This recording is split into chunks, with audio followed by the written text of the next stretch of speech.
Not all superheroes wears capes. Some wear wellies. Wellies.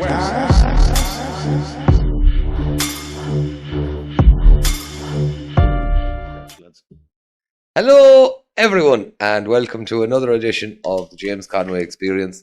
We have a man who done absolutely savage work over the past number of years and a number of years in relation to highlighting what's actually going on within the Irish state and within the Western world, really. He was good enough to come to us and help us out with crew and organisation for the Homesteaders Hoolie. He's an all-round nice guy, and ye have him livid. The general populace has him livid, and he's going to let you know what ye fucking are.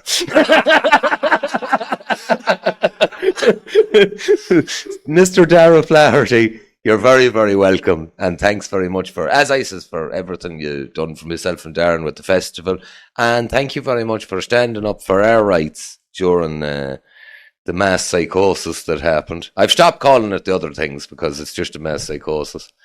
Thanks for standing up for our rights. We were trying our best to highlight similar things, but we appreciate everything that you tried to do at the time. So we do, and you're very welcome. Let us have it there now. And thanks very much, James. And I want to thank you both for what you guys have said.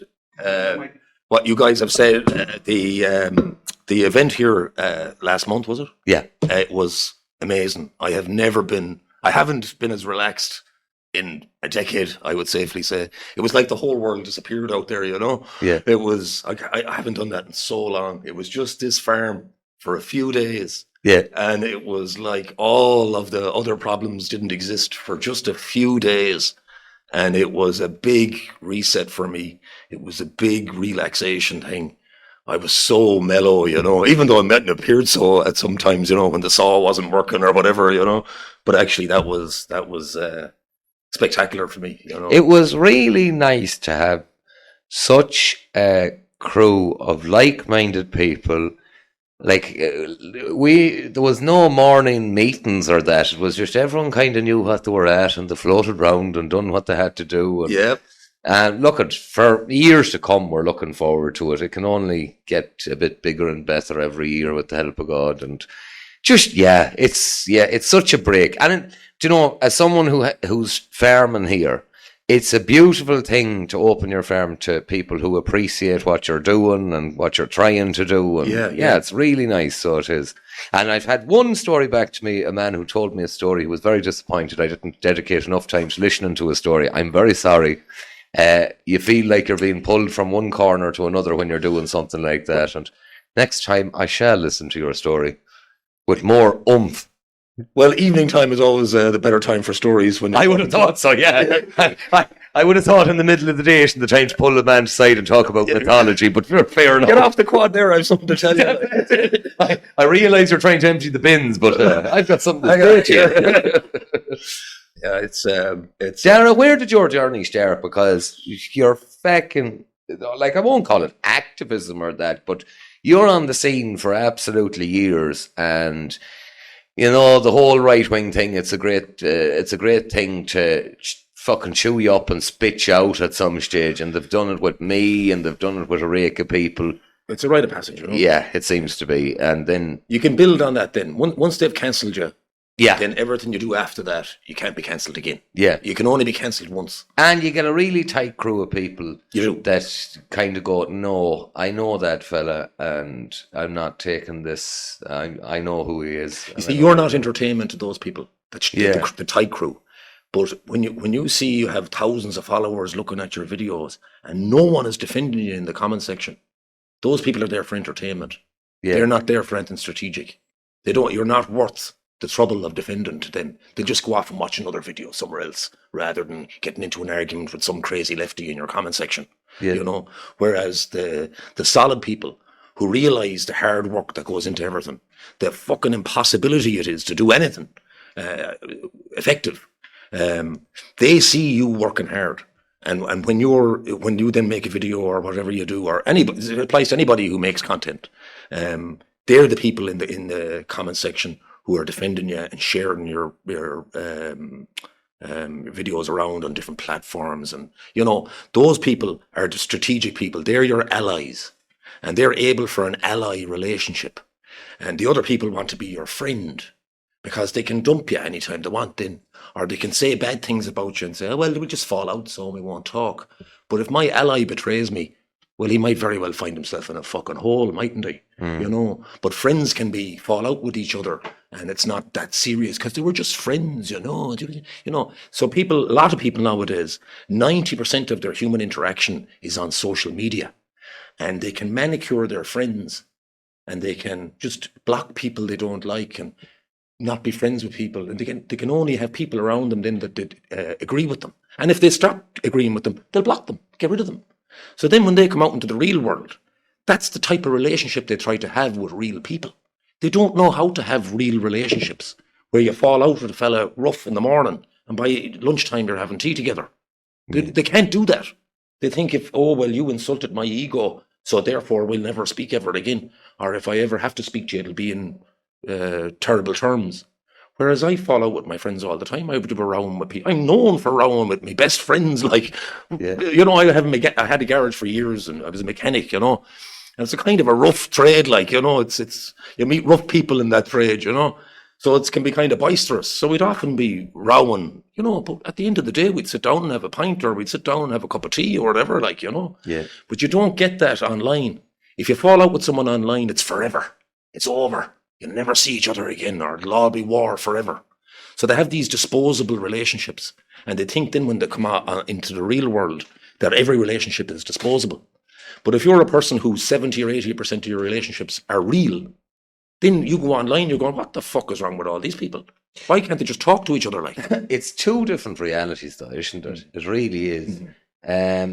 Just with reference to the last question, that you really came to my attention during the psychosis period, the 2020s on, but you had done a lot of work with regards to sovereignty and all that before that. Yeah. Sovereignty is the big one, all right. Yeah.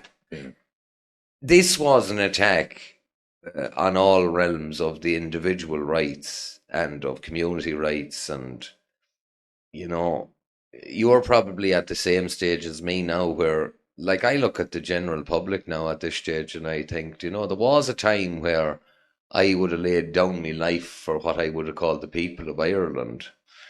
I still like Ireland, but I'm afraid the people of Ireland are not impressing me too much at the moment, so they're not. No, they certainly are not. They've become isolated and selfish, and they don't really care about much outside their own door. Everything is somebody else's problem. They bear no responsibility for the running of the state or the future of the nation. That's up to somebody else. You know, they don't see that it is their job to uphold the law. They don't see their role in the nation. They see the nation as some ethereal concept, not the guarantor of their children's future. You know, they don't see how important the nation is for their children. We give out about the boomers a lot, you know, but at least the boomers were good intentioned and they encouraged people to go and do things. Now we have selfish people who are depressed and discourage people from doing things. Yeah. You know, so, okay, the boomers were a bit airy-fairy and a bit dreamy and all that, you know, but at least it was optimistic. Well, there's a point, and a fella says it to me not too long ago, and he says, I fucking despise communism. But, he says, at least Stalin and Lenin were talking about the good of the nation, and we can go to the moon, and we can do these big things. He says, now you listen to the WF, and they're telling you, well, as you know, we're a cancer on the planet, and the more of us that we'd get rid of, the better. New communism. And then they throw this out to the crowd, and they go, yeah, you're right. The depressed people, the nihilists love it. Yeah. Come up with a pod. I'll get into the pod. Yeah. Fucking hell, what the hell has gone wrong with people? They're depressed. They're depressed out of their heads, and they don't even know. They don't see the sadness in their life. They don't see the lack of connection with human beings as a problem. They don't see any of the qualities that we had years ago. Like, when was the last time you walked into a room and found a fella daydreaming out the window? That's very true. You don't find people daydreaming anymore. When was the last time, like when I was young, we were talking about what it'd be like beyond 2000. You know, we'll have flying cars and you'll have a tablet for your dinner. Do you remember when you were a young fella to be saying this will be, in the year 2000 now we'll be zooming around in the sky in the car. When was the last time you heard a child talking about the year 3000 or the year 2050? I heard a horrific statement from a young person lately Do you know when you'd say, what do you want to do when you grow up? And it'd be, I want to be a cowboy or Yeah. something fucking jack shit crazy. Yeah. We'll see what's left. Was the answer. And I thought, my fucking God, you're on the ball. Wow. We'll see what's left. And I thought, that's a little bit frightening for a young person to come out with, so it is. Yeah, it's kind of low self-esteem, really, you know, which Yeah. our young people are being, certainly the national young people are being taught to have low self-esteem, that they're a blight on humanity, that they're killing the planet, that they're racist, they're sexist, you know. So they've been taught to have low self-esteem. And when you have low self-esteem, you have no ambition. And what can they have ambition about? They can't own a house. Like when I was going out to work when I was a young fella and I had 3 jobs, working from 7:30 in the morning till 10 o'clock at night, that was to get a house, to get a deposit for a house. That's what I was doing. And I wanted to get a house. I never got a house. We kept getting too far away. The deposit kept doubling, you know. But at least I had the ambition, you know. But what do kids have ambition now for? There's nothing. You can't even get a car now. For a young fella to get a car, they'd want 7,000-8,000 euros. You know, this is the trouble. It's, as you says, you were chasing it, but at least you could fucking see it. You know, it was a hope, you know. And the truth is, if I had been more disciplined, maybe I could have got the, you know, if it wasn't partying as much. Yeah, but at least it was tangible. It was in my purview. Yeah. It's It was not a possibility. It might have been a blessing in disguise as well. Yeah. That death grip could have Yes, been. no, absolutely. You know, Absolutely. I'm convinced of it, that there's a lot of things that I thought were bad that happened to me that actually turned out to be very some lucky. of God's greatest Very gift fucking is lucky. unanswered prayers. Yeah. You know. I have no doubt that. Well, you know, it's a good show when Gareth Brooks gets quoted. I thought it was Charlie Lance. No, that absolute king of philosophy. Class. Well, Dara, right, we're getting into the crux of it now with the younger people as well. I'm beginning to meet some of them through the Conway's Farm thing. Lovely. And a really unique thing has happened. They know it's not happening. The few that are coming to me through the Conway's Farm thing, they're like, listen, I know that aspiration is just fucking fantasy at this stage. But what they're looking at as realistic is the small parcel of land, the little bit of an off-grid cabin, maybe working in the trades, a sparky or a plumber, get that lifestyle where I'm not lying in someone else's pockets, where I'm just kind of building up my own place, which I think is pretty positive. But I will say this, the majority of younger people, they don't seem to want to accept that it's over. They have parents who are telling them, no, listen, and you see a lot of this is the parents' fault. They're still repeating the same line to them. You do well in your tests and go to college and then you'll get a good job. No, it's finished. The market is saturated. Yeah, because like China is the ultimate of this at the moment. You haven't seen the most qualified delivery driver in the world. Have you seen that? No. Oh, I did. I saw something about it, yeah. Oh, fucking hell.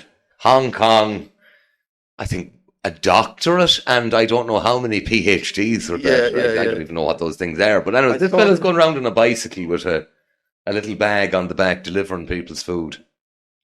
That to me is absolutely insane. That you have dedicated from 4 years old to possibly into your mid-30s educating yourself so you can go around delivering people's food.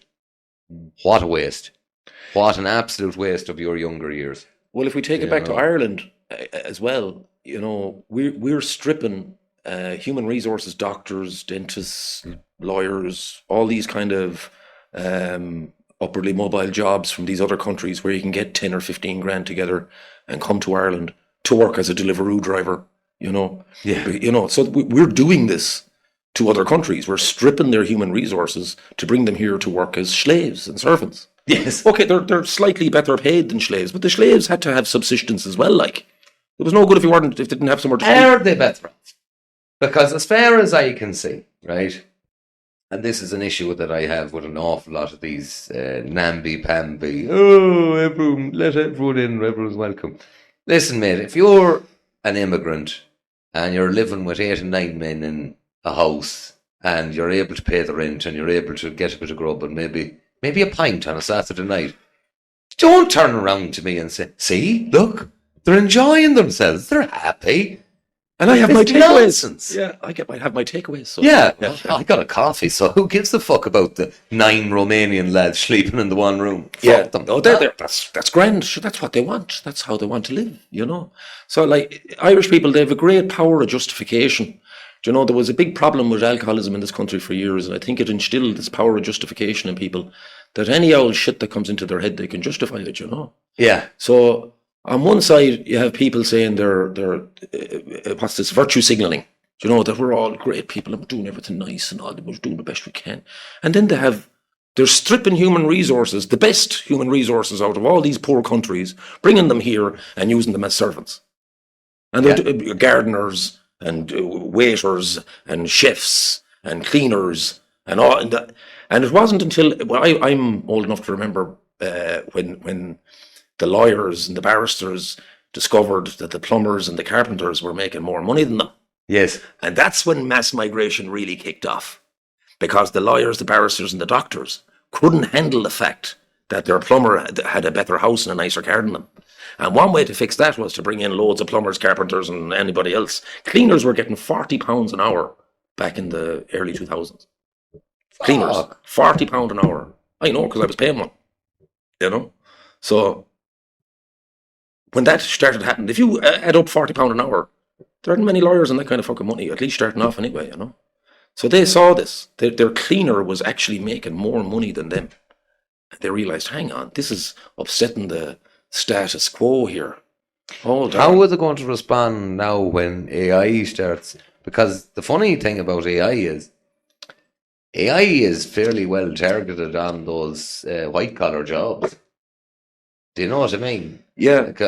We're just after doing a podcast there with Garth, Wolf Amos or that, and he's extensively using AI at the moment, and he just goes, you can basically fight any case with this. It has all the precedent on it. It has all the recorded cases from before. And he goes, look, he says, there'll probably be a position for a lawyer for some lazy buck that really just want to win it. But if you get a good foreign chap who knows how to use it and you can ring up India and say, I want you to put a case together for this. Tell you one thing, there's a lot of these white-collar positions that are going to be in a lot of trouble, a lot of difficulty. Yeah, well, I know they done a study a number of years ago on the judicial system. I think it was in Australia, and they studied. The people doing the study reckoned that the decision that was made by a real live judge was 50% of the time was just, that could be considered justice, and the other 50% of the time it wasn't justice. And when they plunked it into their computer, the computer was able to deliver what they would call justice 75% of the time. And that was more than 10 years ago. Well, there's a similar thing after being done in America now with cancer diagnosis. Oh, yeah. And the scans, the AI is beating their arse. Is it, yeah? Yeah. It's spotting early signs that doctors are missing. Do you know? And now you're getting into the realms of, if you're Mr. Well-informed patient, you know, the whole second opinion thing. Well, now you're not asking for the second opinion. You're saying, are ye using AI because I want you to be? Because I know it's more accurate. Yes, and you can check the AI for me, you know, rather than the AI checking the doctor can check the AI. Because I was getting a part for my van or somebody's car the other day, and I couldn't find this part. And somebody came in to me and they said, Dara, my AI is running out tonight. It must be a subscription thing he has. He said, do you want to ask him a question? And I asked him, you know, where's this turbo seal I need, you know? And he spat out the turbo seal. I couldn't believe it, you know? I was looking for that for ages. He had it in 3 seconds. But then I took the part numbers and I went back in, and it actually wasn't the correct turbo seal. Now, I did find the correct turbo seal because of it. I had to go through other manufacturers and stuff like that. But the AI was wrong about that turbo seal. And I was fully convinced it was right. I'd actually ordered the part. And I don't know what made me revisit it. But I did, and it was wrong. It had given me a turbo seal for the younger generation van. So, well, that's good news. That's the first instance I've had pushback on it lately where someone has gone, no, actually.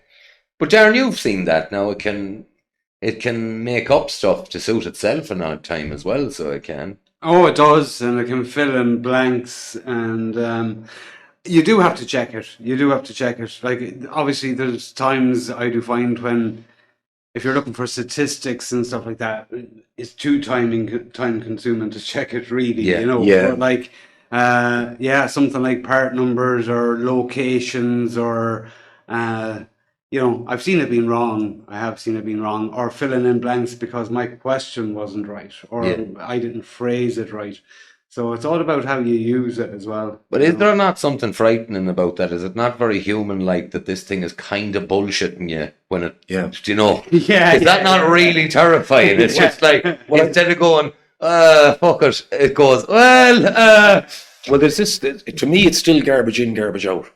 It's the way it's programmed, because we've seen other AI systems go very lefty, go very left brain on things, you know, go very woke on things. Yeah. Because it was programmed by a woke person. yeah, You know, so garbage in, garbage out, you know. yeah, So the clue is in the name, really artificial.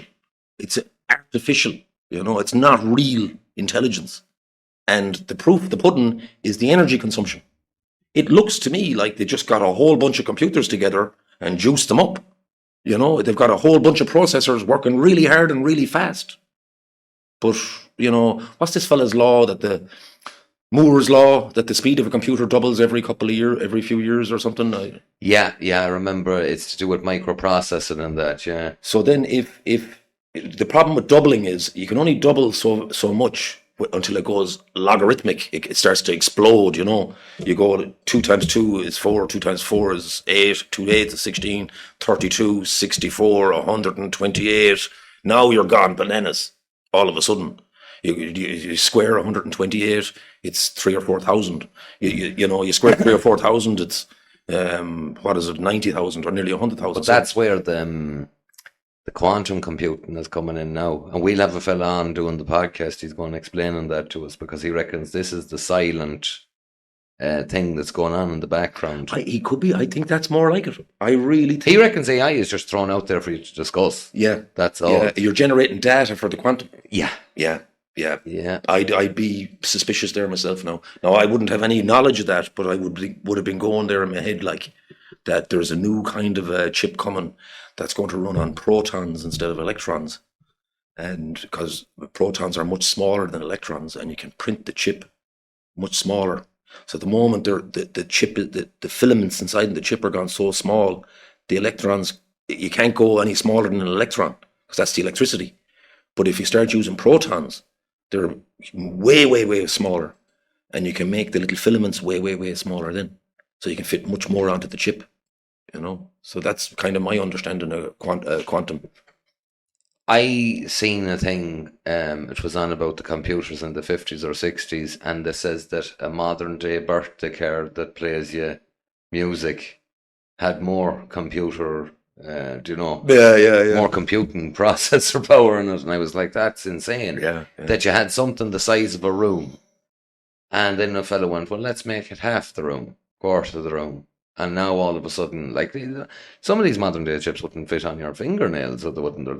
They're tiny. Yeah. Tiny. Yeah. I think it was the when they kind of got rid of the transistors, really, wasn't it? That made it small, you know. Look, there's fellas far more qualified than us on it. It's just that it is frightening. It is absolutely. Yeah, I'm not buying the artificial intelligence because it's so fallible. I mean, that woke bullshit it's been coming out with in the States, like, sure, that's a con job. You know, it is, but there was a couple of them went off the rails with the German man with the tash as well. Oh, was there? Yeah. Oh, yeah. This frighteningly, this is a regular thing. Is it? Yeah. Oh, yeah. This is a regular thing. Whoa. It seems that if you take the control process out at all, AI goes goose stepping out of the room very quickly. The appointment. Yeah. Fuck's sake. Fucking God. Like that villain feather tail coming out of the corner at you. Though. Yeah, no, and this is a regular enough thing. Yeah, it's scary to me, all right, you know, and I'm kind of in denial about it. I won't use AI. I don't get involved at all, you know. Unless it's a turbo seal, in which case you just... I didn't do that. It was only the fella in front of me. I was on his phone, and he gave me the part number and he had to send it to me, the picture and the whole lot. And I looked it up and he was fucking... I thought I was right. I ordered the fucking thing. But you see, are we not coming very close to the realms where, as a society, they seem to have given up on national concepts? That's my opinion. But it's not a great opinion. But I look around me at the moment. In my opinion, a vast swathe of the population willingly took a harmful substance, willingly pushed it on their kids and their parents, and were quite content if you told them, don't do that, to see you marched off. They were quite content with that. They weren't going to go against it. So in my opinion, they've made their mind up. Now, I think they're being culled. Yeah. I think they're dying en masse at the moment. Well, I think what's happened is that they've got communist mindset and they don't realize it. In that, I've heard it said, I've been fighting the government for 20 years, 30 years. And all throughout that, what are you doing? Sure, there's no point. You can't win. Sure, you won't ever change anything. This kind of fucking talk. And that's communism, where you believe the government cannot be challenged, where the government is all powerful, where the government can't be pushed back. That's what communism is. So you might not think it's right, but if you believe it to be true, then you think you're living in a communist state, and you behave as though you're a communist, powerless, getting walked on, getting stepped on. The nanny state is a communist state. Yeah. He's going to look after me. He's going to take care of me. They're going to mind me. My parents didn't think like that. Yeah. We were taught to read between the lines in the newspaper. My grandmother, I remember her telling, it's not, I said, why are you always reading the paper, Granny, Well, it's not really what's in the paper, Dara. It's what they're not saying. Yeah. It's what's between the lines.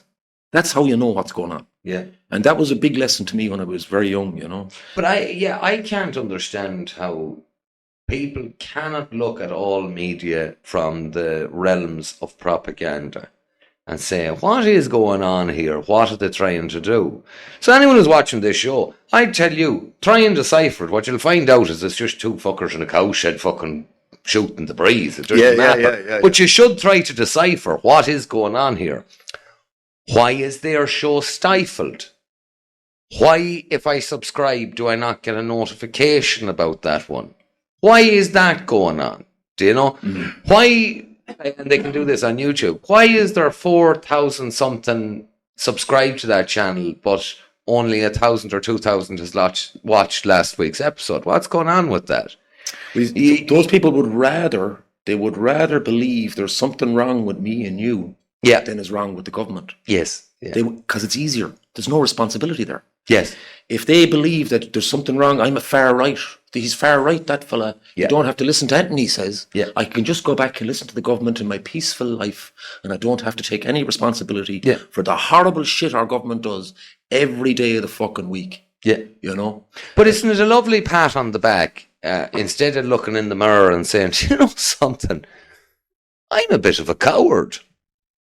Instead of saying that, what you say is, no. Them lads that were annoying, they're all locked up now because they're stupid.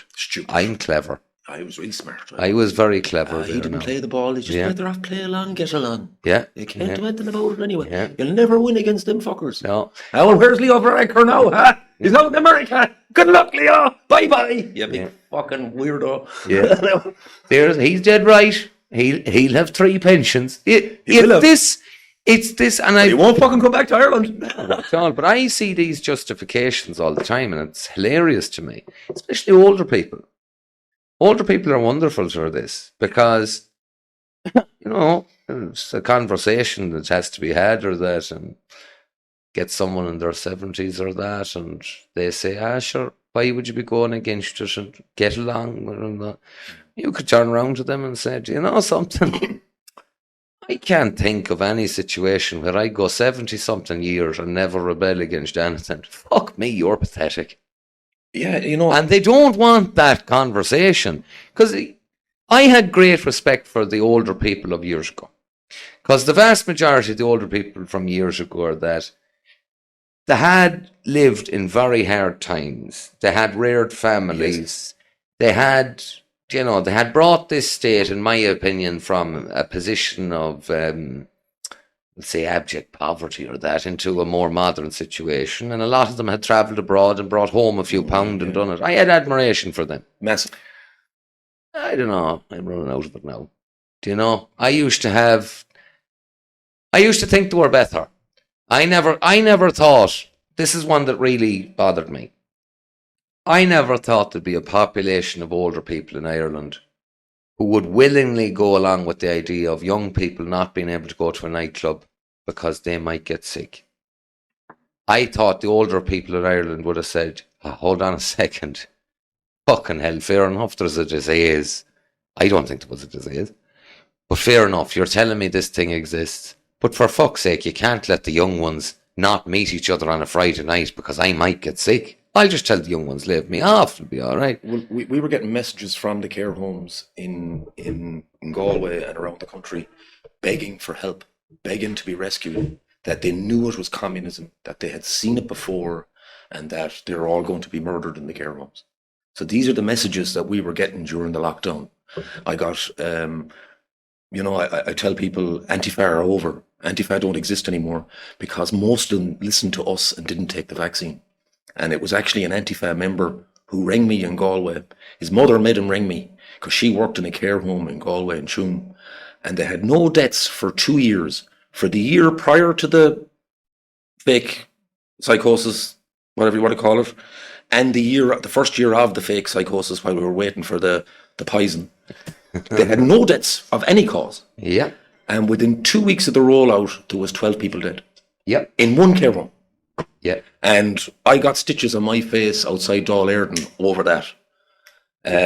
I went to make a speech outside Dáil Éireann one evening. After hearing the story, I was in bits after an Antifa fella rang me.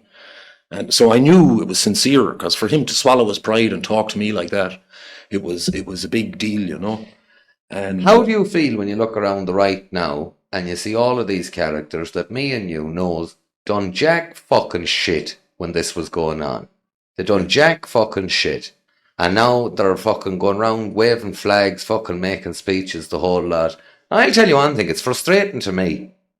It's very frustrating to me. What happened? You went through the full lockdown. A lot of you got all of the fucking injections was going. You went through that period. You were quite comfortable with it. Then you waited until the entire country was filled with foreigners, and then you waited until it was safe to go out, until it was somewhat popular. Yeah. And then you say, now's my time to shine. Now's my time, yeah. Woo! I was always against it. I used to say it. Fuck off. Yeah, but you see, we're making this mistake that, you know, it's a communist idea that we're all equal. We're not all equal. There is a hierarchy. There is a hierarchy of people. Some people are good at administration. Some people are good at building things. Some people are good at breaking things. That's me. Some people are good at all kinds of things. And I feel like if we were to divide ourselves into those groups and concentrate on that and everybody stay in their fucking lane, or their group stay in their lane and do the thing that they're good at, you know, like a lot of these people, they have no courage. They couldn't afford for their comfort to be to risk. They wouldn't take a risk of a public order charge. That's all that people were getting arrested for during the lockdown. Yeah. Public order charges. The Gardaí were illegally using public order charges to arrest people for health and safety breaches of some sort. It's crazy, like it's absolute insanity that the legal system was used that way, but it was. But if your country isn't worth a public order charge, then you'll have a country that isn't worth a public order charge. Yes. Do you know? If your country isn't worth €100 fine, well, then you'll have a country that isn't worth €100 fine, won't you? You know? If we're not prepared to take some risk, like, it's not even that the people that were arrested during the lockdown were committing crimes. They weren't committing crimes. They were just getting arrested by tyrants, because that's what tyrants do. Tyrannical governments use police forces to arrest the people that stand up to them. Yeah. And instead of cheering along the government, they should have been encouraging and cheering along the people that were getting arrested. How many people have you heard lately been locked up for a television licence? None. Fuck all. Yeah. And I'll tell you why. Because en masse people are refusing to do it. Yes. Yeah. En masse. And they know if we put one fella away, we'll have to put two fellas away. And fuck it, if we put two fellas away, we'll have to put 20 fellas away. And by the way, the prisons is filled with people who have committed actual crime. Yes. and we're a bit freaked. Oh, And I've said this, same with the what's it called, the road tax or that. Fair enough. A lot of people be on about the test. I actually think the test is a good idea.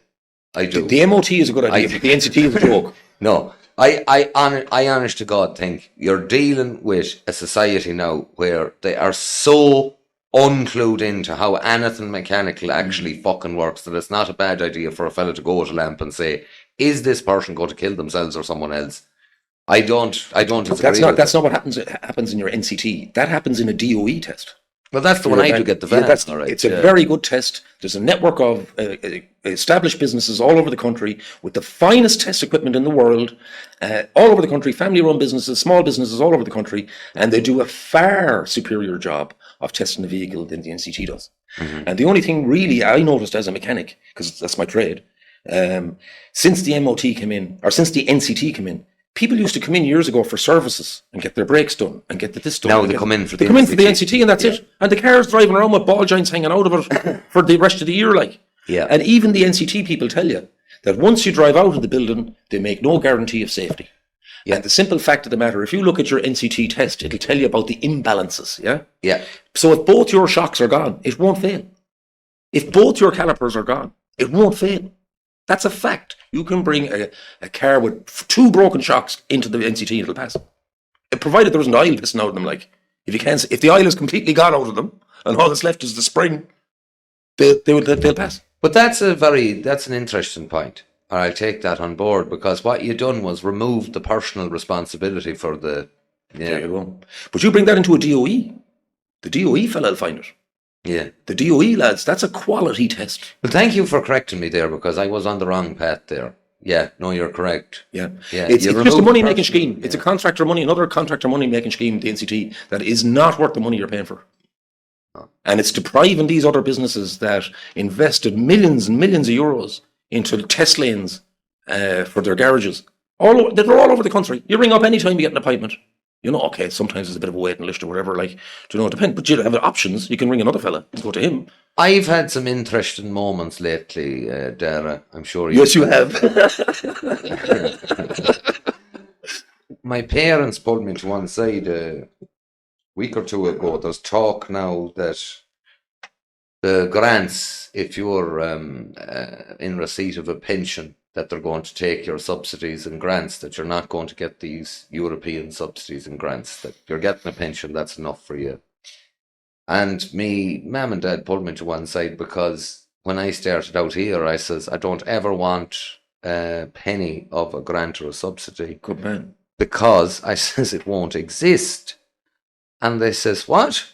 And I says, I'm telling you, they want you dependent on it, because then when they take it away, they're going to prevent you from farming, because you'll have created a system that's non-viable without the grant. Full of regulations. So we came to the arrangement, whatever they were on, I says, keep it, get your holiday. I don't want it. Because if I start getting used to it, then how in the name of fuck am I going to run a business without it? Yes. And lo and behold, a week or two, they pulled me over, and of course I don't read the print media anymore. They had seen this article and they says, oh yeah. Bang on. Didn't think that was going to happen, but there it is. There it is. Yeah. They've turned the small farmer into a form filler. And I have a mate there now, and he had to buy a laptop. Now this fella can't use a phone, and he had to buy a laptop so he could do a course on giving cows injections with something. Yeah. And he can't even turn the fucking thing on. And if he doesn't do the course, he won't get his money. Let me put this to you, and it'll make me very unpopular. And I like farmers. I get on with farmers the whole lot. Me too.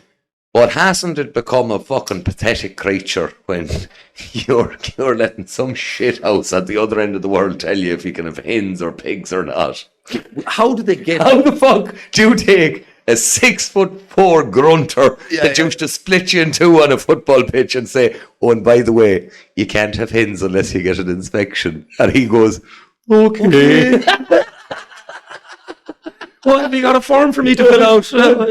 Yeah. Ah, Lord. What have they done? Money. Oh, money. God. Yeah, the fake money, you see, you can print as much of that fiat currency and just dangle it in front of everyone all the time. And they just keep eating it up. But I'm telling you, Dara, I remember there was a scheme years ago. I think it was called AEOS, AEOS or something. It was something along the lines of that. And it was for fencing. And I never forgot, I was working in a place that sold steaks and stuff like that. Yeah. Wooden steaks, you mean? Yeah. And this grant came out, and I'll never forget it. They just put the prices up. That was it. They just put the prices up. Oh, the grant is out now. Yeah. And anyways, all the farmers, do you have the AOS steaks? Oh, yeah. They're twice the price of other ones, like. Yeah. And they bought them. And I thought, this is insane. You see, it's part of the selfishness too, though, you know, that they don't see themselves as one community of farmers that can act as together to maintain their lifestyle. There'll be 1 or 3 or 5 or 10 of them big fellas that'll go along with the Europeans, and then they'll outprice the other fellas because they don't have the same overheads as the other fellas. Yeah. Do you know? So then the other fellas have to take on the AOS or whatever scheme it is to compete. Yeah. You know? But like everything else in this country, it's run by bardens. Do you know, the beef industry is Larry Goodman. That's the beef barden. You know? And then you have your property bardens. You do, but here, let me put this to you. I would have been on that line myself, right? And I went to the beef protest the time of it, and I heard all the same talk about Larry and the whole lot of it, right? I've worked in meat factories, and I've done That's tough work. Yeah, we went to the one in Clonus. Fuck me, it's well ran. It's well ran. He does everything pitch bang perfect. And you're the farmer, and any day the farmers can say, no, I'm not having this anymore. I'm going to stop providing these barns with my stock, and I'm going to hold off, and I'm going to bring a community together. And yet they don't. And the reason that they fucking don't is because behind it all, they're dependent on it. Yeah. And as I says, it's no more than... well, they're coerced as well, though. They were dependent, and now they're coerced. If you don't do it, you're going under. But at the end of the day, right? Take this place, for instance, right? So I can go back through the families that had this, and I can tell you exactly how much stock that man kept before manure existed, any of those things, right? Yeah. So he was able to have this many bullocks and fatten this many bullocks on this place, right? Yeah. Some man who was a manure salesman came along and says, how you doing? For a small fee, you can keep so many extra bullocks, right? And the coercion happens over the years. And then what happens? You have, instead of the little shed here and they're tied in, some man comes along and he says, bigger shed, more storage for the slurry underneath. Now you can put that out on the land. And nobody ever stops to ask the question, what is this doing to the land? The only asset I really own here is that topsoil. Well, yeah. That's it. That is my real asset. That's the nation's asset. That's the nation's asset. Mm-hmm. Nobody stops to ask those questions. It's just, how do I make as much as quickly as possible in the most efficient and comfortable manner? And that's what allows these barons to become... Because if you go back to the situation where this country was small farmers all across the country. All across the country. No manure, none of this. What happened? You had your local fair. Yes. And all those small farmers went to the local fair. They did. And they came home with the cart load of brown packages with the string on it. Yes. All of that was done. I remember. And there was a pub, and there was a post office, Yeah. and there was a community, and everyone knew who each other was. Yeah. And then you never had the national baron, because he wasn't in case. Nobody could do it. Yeah.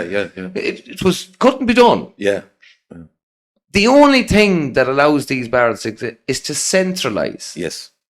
So when all of these farmers got together and thought, instead of having 17 fairs in Sligo, we'll have 2 marts and we'll do it every week. People thought, oh yeah, that's a good idea. They didn't see the end point of it. The end point of it was, oh, and by the way, there'll only be 1 or 2 men buying. Yeah. It's called consolidation. Yeah. Consolidate. They never seen that. No.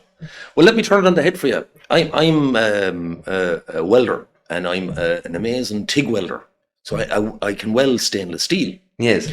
And I had this idea a month ago. I was talking to Tom Westy about it. Yes. And the two of us kind of lit on it, you know. Just get ready to edit here, boo. I'm not letting this fucking patent go out just in case. No, you see what we're doing in this at the moment. You guys are great building this, manifesting this natural future for us. I'm not in that kind of vibe, but I like to share in it because it really gives me hope. But we don't have the infrastructure for the beef. So the beef is worrying me, and all the meat is worrying me that your man is putting this shit to stop them farting. What's this? Oh, yeah, Bovair. This stuff is going in, and all the other things. Like, I was living on a farmyard there for a year in my van, doing it up. And Jesus, it was worse than Dublin for fucking syringes around the place, man. Yeah. I mean, there was syringes everywhere. I couldn't put my hand in a bucket. I was getting stuck with a fucking syringe, you know? Yeah. That they're pumping that much stuff into the cattle.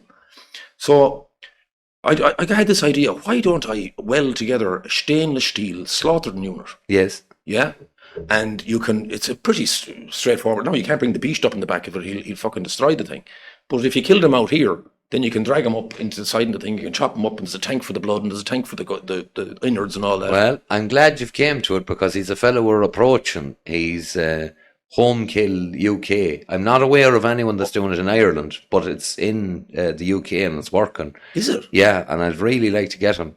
Well, I'm a TIG welder. I can make the fucking thing like that. Well, you see, that's on the continent as well, and it's in New Zealand and that. I've seen them in America. I went looking in America. Yeah. Geez, they're pricey units out in America now. Yeah. I'd be more I'd like to make cheaper ones. Like, I'd like to go down to the meat factory and find that entrepreneurial meat processor that's willing to spend 5 or 10 grand on a trailer to go around to natural farms and kill the beasts and gut them. Because a lot of our colleagues who would be prepared to grow meat, I don't think would be fit for killing beef. No, I think I frightened someone at the festival. They were on about the young fella, and the young fella really likes the idea of growing meat rabbits for that. And I was like, oh yeah, no problem. Belgian rabbits, is it? Yeah, and I just basically talked him through the killing process, and he was like, well, you know, this is kind of the crux of it, mate. Yeah, it is. You know, he is going to get it at some stage. You know? He's lacking a bit of hunger there now, you know. If he was hungry for a while, like they were years ago, they'd have no problem killing the beast, you know. Yeah. But when they're reared on packets of meat, you know. But it's such disassociation from what it's about, and that's one of the things we were brought as a class to do this. The day in the meat factory, and I was kind of like, another meat factory, fair enough. But I never appreciated how removed most of the rest of the class was from what actually happens in there. So, like, I have a little bit of Portuguese because of so many fucking Brazilians working in the place. Yeah. That sound. And they didn't understand, first and foremost, there's very few Irish people doing it. Yes. Very few. Yes. Then they didn't appreciate that, yes, by the way, it's a live animal and it comes out in little packets, but yes, there's a process involved that gets it from that point, and it all happens under the one roof. Yes. It's very efficient. Yes, yeah. And there's very little, how would you say, prayer at the beginning point. Like, there's one thing, and I will say it, you know, they're always giving out about halal killing. Yeah. You know, this is one thing I will say for it. At least there's an acknowledgement that there was a life there. It's a cruel process, don't get me wrong, and I don't agree with it. Yeah. But there is an acknowledgement that, yes, this was a living creature. Let us pause for a few seconds here to do the deed. Do you know, like, go to where they're killing sheep. Because whatever about a cow, there's an element of respect for the cow. Because the sheep and the pigs, man, God bless us. No respect. That's rough, dude. Fucking hell. I was the bullet boy one day in one of the factories for the sheep or that. And I had a moment going home, and I was thinking, I have killed 1,400 sheep today. I thought, that is actually a depressing fucking thought. This is it. You know, this is with the meat processors. It's a really fucking psychological job. Like, people don't realize this. But well, you see, the essence that I got to, you know, they have banned. Right. So if I have a sheep up there, I've worked at it. I know how to do it. No problem. I will kill them, skin them, gut them. No problem at all. Right. Yeah, quick. You're not allowed to do that because it's cruel. But the concept of having a fucking conveyor where you literally go, don't, that's sound. Ah, that's no problem. That's fine. That's humane. So it is. Yeah. Whereas if you're doing one of your own, With a Polex or yeah, you take your time. It's done.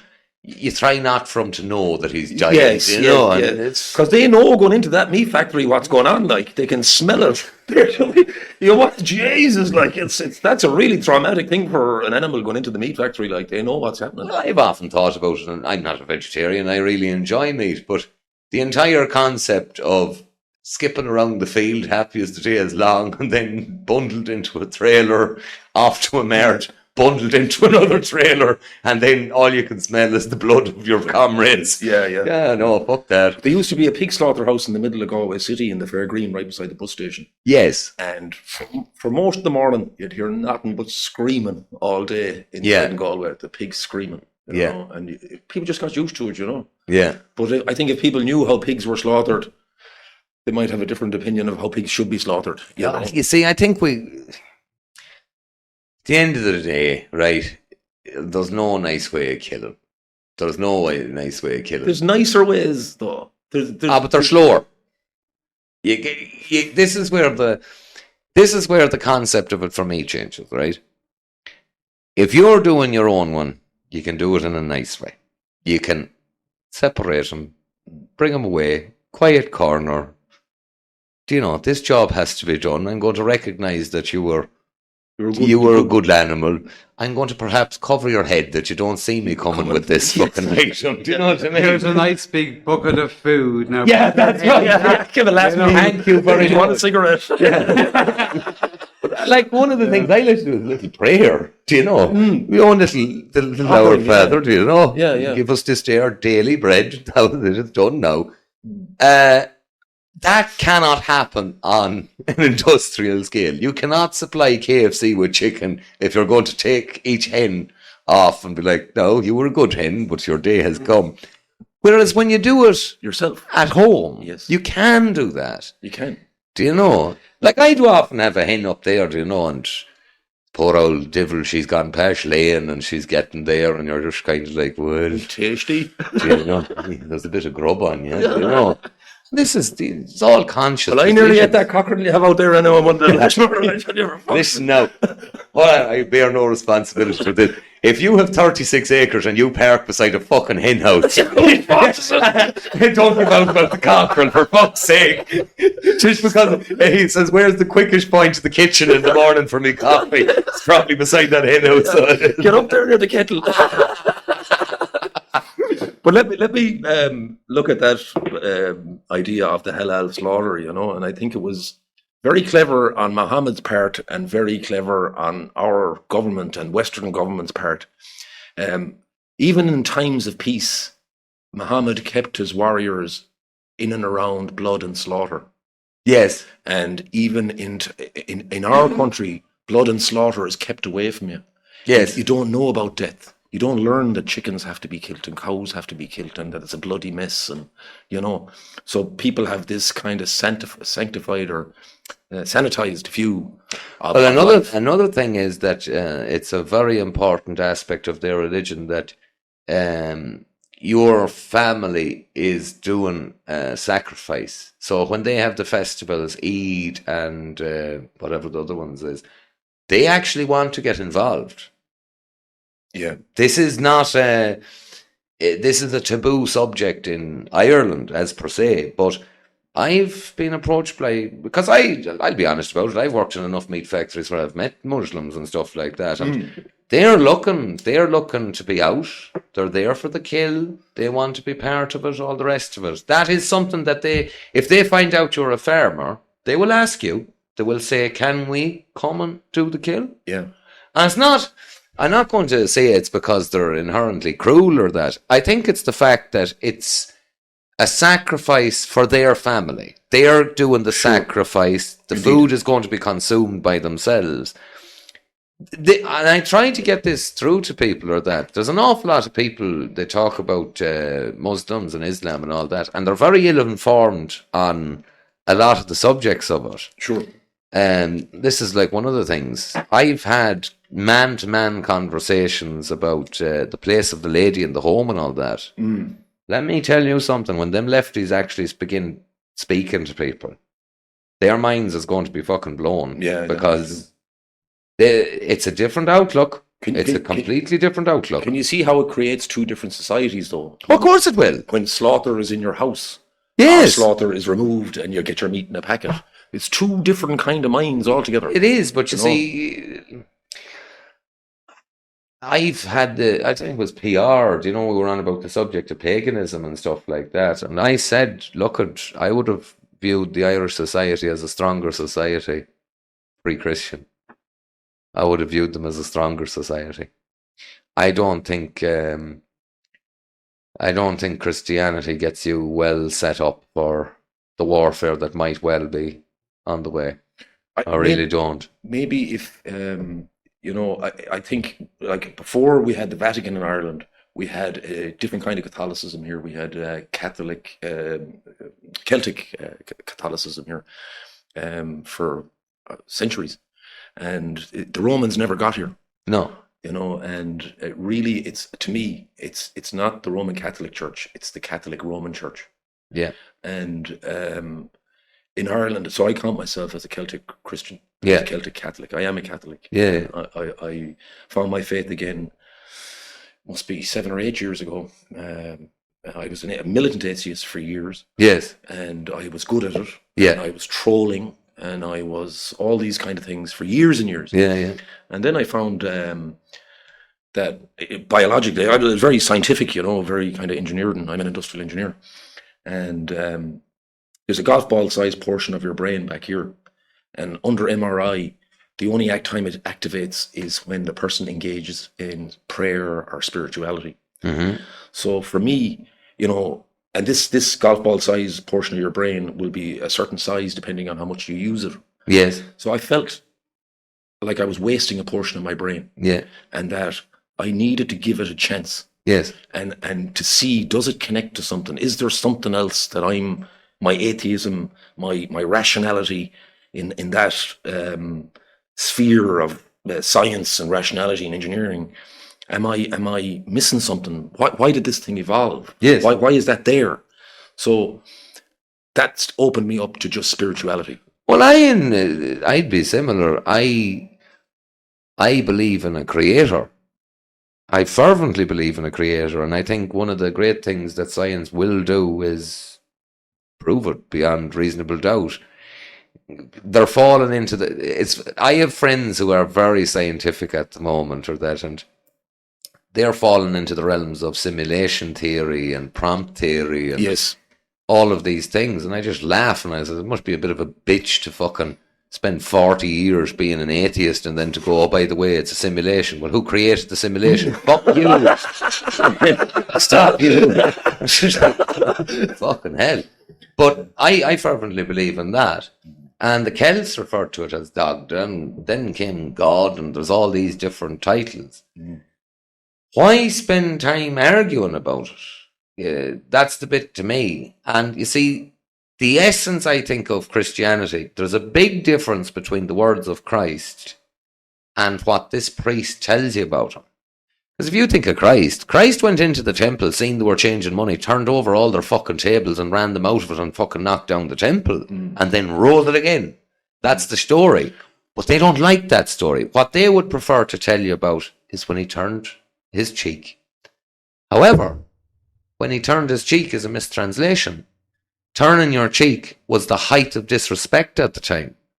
So when he was saying, what do you do if someone strikes you? You turn your cheek. It means you give them the height of disrespect and you move on about your way. Well, that's a different. Saint Augustine talks about righteous anger as well. Yeah, he talks about hatred as saving your life. That there is use for these things. Like, I don't think love will save your life, but I know hatred will. I know anger could. Anger has saved my life a load of fucking times. If I didn't have that, how do you think Saint Augustine felt on the shores of North Africa, looking back at the empire just burning, He had tried to warn them, and he had said it so many times to them. There's too much decadence. As a society, you're growing weaker. And then I think he found himself in North Africa at the time of the fall of Rome, or that.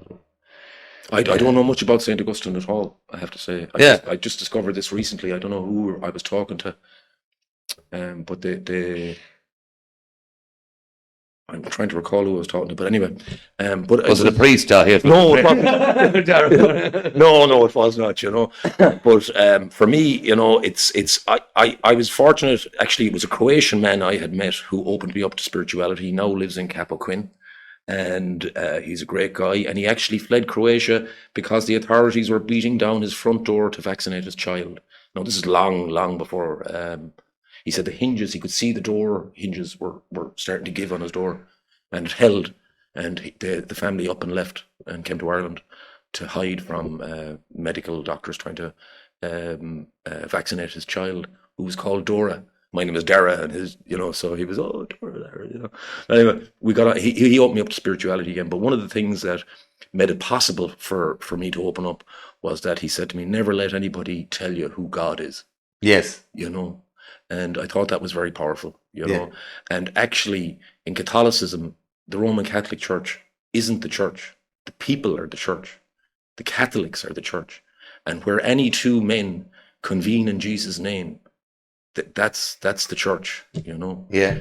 So that's communion, And for me, communion, okay, there's going up to communion and receiving the host, but one of the most powerful experiences I had religiously, or Catholicism, was in Limerick at the Latin Mass during the lockdown, and to see hundreds of people defy government, defy authority, to defy everybody, and go to Mass on a Sunday, and to be so respectful. And in that Latin Mass, it's not like traditional Mass. It's very traditional, but it's not like the other Mass that we're used to, where people are looking at everybody coming in the door, who's at Mass, and they're looking around, and there's a bit of gossip. It's not like that in the Latin Mass at all.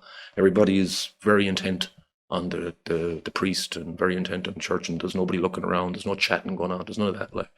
And it's a real a bunch of people coming together in the same mindset. I think there's something powerful about that, And I certainly felt something exhilarating in I think it was a Jesuit church actually that the bishop had taken over, the Latin Mass bishop.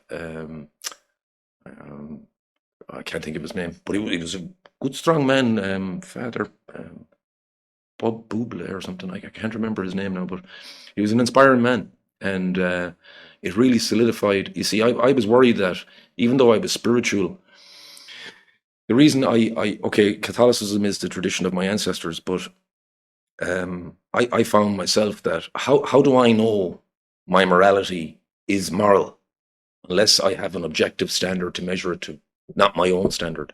So if I'm just wandering around spiritually thinking that I'm doing good and bad or bad or whatever, these moral debates I'm having in my head, I have no objective standard to judge it by. But when I take on board the 10 Commandments, which is actually the basis of all law in all common law jurisdictions, so people tell me they don't know the law, but if you know the 10 Commandments, you know the law. It literally is that simple.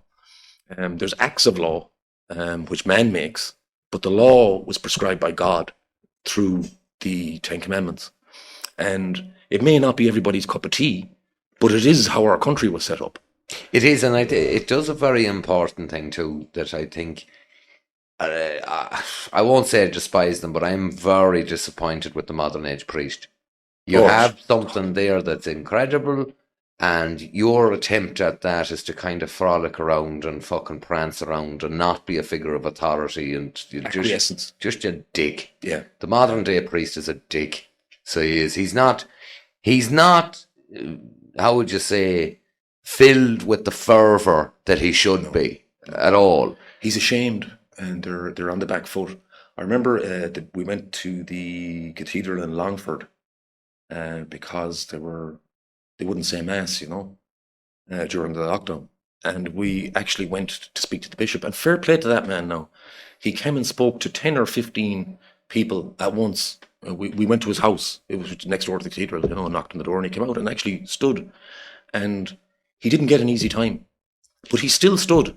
No, he wasn't a strong man. And it wasn't God's teachings that you give up mass because the government tells you, you know. But that's what he was doing. And he really took it on board, you know. But to see a bishop, or he was a high-ranking priest anyway, to be so kind of weak in the face of government tyranny, and so weak, it was really disturbing. And to see that happen then right around the country, like we saw some horrible things from the pulpit during the lockdown, recommending genetic modification from the pulpit. What? That's not natural. How is that related to God? God had no hand actor part in these crazy chemicals. You know, either he believes my genetics. Where was the priest who says this is an act of God? It's probably a punishment. And who are we to question him? Because that would have been a very easy biblical, case to put forward. Is to say, listen, I've been telling you for years, you're acting like heathens. Here's your punishment. Well, he mightn't have been precisely correct about the punishment at the time, but he was actually correct. No, he would have been incorrect, but biblically he could have stood by that. But it was the way we were treated was the punishment rather than the virus.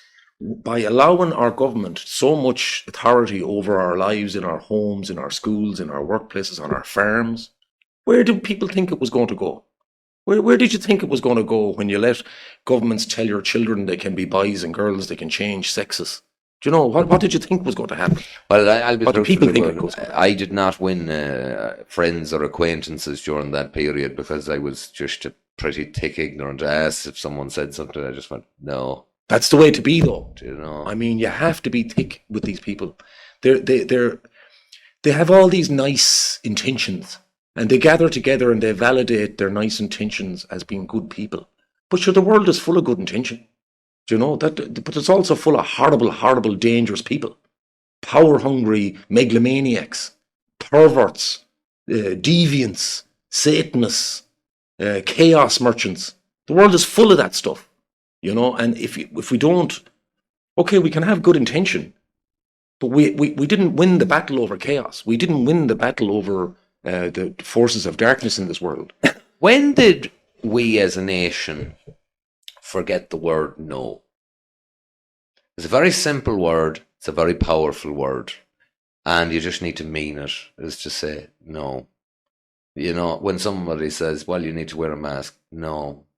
You don't need to explain yourself. You just say no and you move on. How pathetic had we grown as a nation that grown men were willing to buy chicken coujons in order to get a pint. Do you know, what man stood at the bar that time and said, no, just give me a fucking pint? And if the person behind the bar says, well, no, you have to get your chicken coujons. Like you know, you have to put it that way. Imagine this, and your uncle or aunt or whoever it was that was a big impact on your life died, and there was a funeral, and there was only so many allowed to go, and you says, no, I'm going to that funeral. I don't care. What's going to happen? A team of Gardaí are going to come and remove me? I doubt it highly. Well, what happened? The families turned on them. I had friends who went to their relation's funeral, and because they weren't wearing a mask, their own families turned on them. They said, oh, get over it. You killed them. They were accused of killing their relation with COVID because they didn't wear a mask. And you probably gave them COVID. That's why they're dead. Yeah, but we'll probably finish on this thought. I'm having conversations now with members of my family who I just told, don't take that. It's poison. And at the time, they thought you were a dickhead. But now you get the kind of thing of, no, you were right. Is there anything I can do? And you kind of tell them about this detox thing and all that. But I don't know if it's going to work or not for you. I hope it does. Definitely, yeah. Some of the stuff I've looked at here, the bromelain. Yeah. Bromelain is amazing. Yeah. I looked like a pregnant woman with skin, you know, this glowing skin. That's how I looked when I was on the bromelain. But how can you justify the position? Imagine if there's an older person in the house and you were the person who says, push it. Oh, yeah, no, you need this. And then all of a sudden, they clip it, they're dead. And there isn't, what were we talking about earlier with Wolf? The coroner won't even look at them now. Yeah, that's right. Do you know? Yeah. You're not going to think to yourself at bedtime, do you know, I might have actually talked out Larry into killing himself there. How the fuck do these people exist? But these people are sitting across from each other at the dinner table, and their wife and daughter has changed colour, and they themselves have changed colour. They're gone yellow, they're gone grey, they're filling out VHI forms, they're filling out BUPA forms, these health insurance companies. I'd ask people, you know, consider, how many times have you made an insurance claim prior to 2020? And how many health insurance claims have you made since 2020? You know, even where is the VHI data? Every year we used to get the VHI data published on the news. It was read out on the news, on the 9 o'clock news. There was this many claims, it cost this much money, and we're made this much profit, or we're in that much debt. Yeah. Every year. Where is the VHI data since 2020? Savage point. That's a great Savage point. point. An absolutely Savage brilliant point. And I'd say it to every civil servant, because they're all making claims. And I've said it to judges. I've said it to TDs. I had Hildegard Naughton and Sean Kine in court. And people ought to listen to those recordings on my Telegram to hear a TD, two TDs. He was a TD for years, and now he's a senator. And to hear them claim ignorance, they don't know how the law works. They don't know how vaccine works. They don't, ignorance, that was their, I don't know, I'm not a medical expert. I'm not a legal expert. They're writing the fucking law, but they're not legal experts. This is what they stood up and said to me in court. It's fucking disgusting. And those recordings are on my Telegram channel. Some very astute person in the courtroom there that day recorded the testimony of Hildegard Naughton and Sean Kine. And it's fucking disgusting to listen to. I was appalled. I said it to the judge. I'm accused of causing fear in Hildegard Naughton. I said to the judge, just by one answer, her ignorance of certain facts, I said, I'm terrified. The implications of what this person has just said means that thousands of people are going to die. Yes. I'm standing here in front of you, terrorized by this person. Now, you know, rather than some concept of fear that may or may not be real, you know. It's the same. We were on a radio show. Well, I was on the radio show, and your man, because I was basically saying immigration is going to be, you know, it's going to be a terrible, terrible problem. And he goes, well, what would you say that you're spreading fear? And I started laughing. I said, you spread a fair bit of it yourselves during the pandemic. Now, I haven't been on the same radio show since. I think that was the line that hurt. You know, Truth. it is true. And you see, there's one radio show in particular, and I used to love it. It was nostalgic for me. It was always on. I'm not going to glorify it with advertisement. Sure. It was always on in my house growing up. And it was the local one to hear. And there were the two characters, and there was the bit of jibing going on. Yes. And ho-ho. Yeah. And then over the years, it was just a constant. If I went out to see mum and dad in the morning, that show was on. Yes. And then one day, the jibing was on. You got your jab. Such a fella. Oh, I did. We'll be out dancing soon again. And I thought to myself, no, never again. I will never, ever. But these two men who were nostalgic for me, that as I said, you know the concept of a happy place. They were part of the happy place. Go back to that breakfast table. There we were having our eggs and these two fuckers on in the background, and it was funny and all that. They had to finish that run of glory in my life with trying to coerce older listeners into your family and your loved ones, you know, into something that they hadn't a fucking clue about. Neither of them, you know, the plea of ignorance. I've listened to them enough over the years to know, do you know, very funny men, not much going on upstairs, if you get me, but great characters. Yes. And yeah, that was it for me. But Pfizer could be considered the Nigerian prince of pharmaceuticals. Yes. They have 108 convictions for fraud. Yes. So our government got into bed with 100, at the time it was 81 convictions. Yeah. So since the lockdown, they've got 30 something more convictions. Yeah. Pfizer. This is while they're injecting people. Yes. Pfizer are still receiving new convictions for fraud and false claims about their products. Yeah. And the Irish government seems not to have mentioned this to anybody. Well, you see, this is another aspect of it, that you have so many people who are afraid to speak about things like that because they think, oh God, there could be legal implications.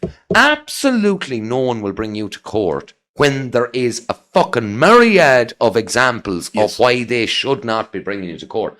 And the Irish public can't get their head around this. I did an amazing, well, not amazing thing, but it was an amazing situation to be in. We revealed a corruption case close to here that I remember. it was so extensive and so blatant. Mm-hmm. And I was at a public meeting, and one of them came up to me and says, "You'll be hearing from my lawyer." And I literally laughed in her face, and I says, "I can assure you, I won't be." Your lawyer is going to tell you, shut up very quickly. Let's hope this never sees a law room ever. But I'll tell you one thing, as your lawyer, we're not bringing it to a law room. I'll tell you, we're not bringing this to court. Well, let me double down on that for you. You know, when they convict me, Hildegard and Sean, we're all going to the High Court. You're coming back to court. That judge told you that day that you wouldn't have to come back to court again. Well, you don't have to go back to the district court. But if I'm convicted, you will be going back to the circuit court. Yes. And that's going to be a fun interrogation because I'm getting better at this stuff, you know. Yeah. I'm getting better. And let's see you give those answers of ignorance to a High Court judge and see what a circuit court judge. Ignorance is no defence. It's no defence at all. Yeah. Well, I asked her. Kick it into the second hour, guys. Yeah, But, let's all have a cup of tea. And it was perfect. But, you mentioned Telegram. Are you anywhere else? Oh, yeah, I'm on Twitter. I'm Dara O'Flaherty on Twitter. I'm Dara O'Flaherty on Telegram. I'm Dara O'Flaherty on YouTube. Yeah. Now, as usual, I'm going to be hard to find. People tell me they can't find me all the time. I know, yeah. It would probably be your court cases and stuff that come up when people go looking for you. Yeah, the government has printed 42, Grok found 42 articles the government has printed about me. And if you read them, oh my God, the stupid things, how bad it makes them look. Yeah. You know, I was up for, black toast and tea. Do you remember that? I advised the judge one day, you know, she was saying, Mr. O'Flaherty, do you not think, you know, you might get a vaccine, you know? No, Your Honour, I had black toast and tea the first day, and then I had 7-Up on the second day, and it has a 99.96% survival rate. Yeah. Black toast and tea does, you know? Yeah. So, this is what they printed in the fucking paper. Like, they actually printed me outside Leo Varadkar's house in the Irish Times holding a big sign with the survival rates of COVID-19 for all the different age groups and the possible cures that are listed here on this thing. Ivermectin. Well, I don't know if ivermectin's on this, but I had quercetin, I had bromelain. You can see the picture in the Irish Times. So actually, the only time the survival rates of COVID-19 were printed in the Irish paper was on a big poster I was holding. And the fella who printed in the paper didn't read the fucking poster. His head was that far up his arse, he didn't actually read what he was printing in the fucking paper. Or they were doing the whole guilty by ignorance thing where... No, it wasn't. There was no reference to the poster at all. It was just a picture of me holding the bloody thing, but you could read it in the photograph, you know. So if you go back and read these articles, show me what I was wrong about. Show me the fact I got fucking wrong, you know. You've been found resoundingly to be correct, and the truth of the matter is, unfortunately, the majority of the population has been hoodwinked, and they're going to do what a population who has been hoodwinked does. They're going to deny being hoodwinked and just carry on regardless. Yeah. But look, on behalf of myself and Darren, thank you for attempting, trying. Thank you for organising rallies and organising protests. And I don't know. Well, I was more the producer. I was the fella that on the day let it happen, didn't let anyone block it, didn't let the cops block it, didn't let the Antifa block it, didn't let anybody else block it. But there was other people who were on the phone night, noon and morning, I mean all day long, with hundreds. He could get 100 phone calls in the day. And it was largely David O'Reilly who created that juggernaut that went around the country informing people. I had been arrested a number of times trying to hand out flyers myself, and it just wasn't working. And Dave O'Reilly put that together more so than I. He was able to do the groundwork on it that I couldn't do. I'm not a great people person. People annoy me. A lot of annoying people annoy me, and I let them know, you know. Yeah. Whereas David can handle that because he's reared a number of kids, you know. So I haven't, you know. So he's able for that, you know, in the ear the whole time, you know. But he actually pulled together a network of people all over the country, and locally run and independent and determined and unfazed by stupid shit they say in the media, and were really only concerned, were measuring themselves by the standard of their peers rather than some other remote crowd somewhere else, you know. Yeah. And they were more concerned about what the people they knew and loved thought of them than what somebody was saying on social media.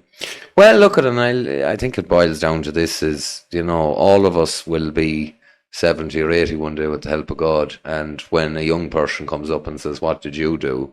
At least you can tell them what you done. Well, I can show them on my face. Yeah, and I said it at the time, you know. That case is still going on. Still haven't been convicted. So it's 6 years now, I think. Is it 6 years since they gave me these stitches? And I beat 4 of the charges on the day in court. Imagine lying in a prison cell with 6 stitches in your face, blood all over the fucking place, in hospital for 7 hours, and your man reads 6 or 7 charges, and he was apologising, Dara, I'm sorry, there's just a couple more to go, and he reading the 6 or 7 charges through the fucking peephole of the door. I mean, my fucking face, bits like, well, it wasn't just my face, like, I was all over, like, it was mangled, like, inside in the fucking cell. But it was 5 minutes before the shift change on the Garda station, so they kicked the fuck out of me, then they went off doing coke in the nightclub. And the new shift came down and found me in the cell, and were like, oh my God, they went fucking nuts, you know, ambulances and the whole fucking lot, like, you know. So those cops, they came up to the hospital with me, they didn't have the handcuffs on me, I was allowed to walk around the hospital in the jacks and whatever, and they were buying me sandwiches and cups of tea and all that, like, you know, they were like, fuck's sake, man, Jesus Christ. Even the doctors were going, what the fuck, man, you know, what happened to you, like, you know. So I think my appeal now is on the last 2 charges is I'm convicted of calling the Garda who gave me the stitches a Nazi. Right. What the fuck, like? He gave me stitches, man. You know, it's bullshit. You can call anybody you want a Nazi, apparently, you know, but that's not a crime in Ireland. But they had to convict me of something on the day, or it would have been false arrest. And they still needed to keep me in the poor place, you know.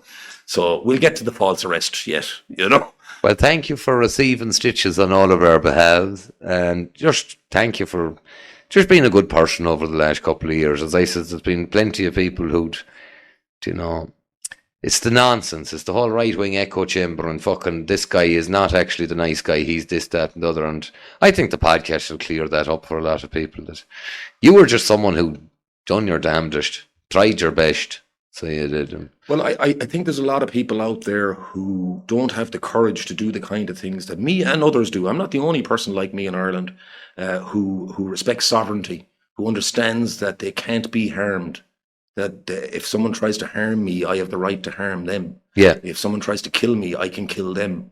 If someone tries to hurt my family, I can hurt them, or anybody connected to me, which is what the law says. Yeah. If you go into the acts of law, the non-fatal offences against the person act of law, it's clear in there that it provides for a person to defend themselves from anybody or any organisation, you know.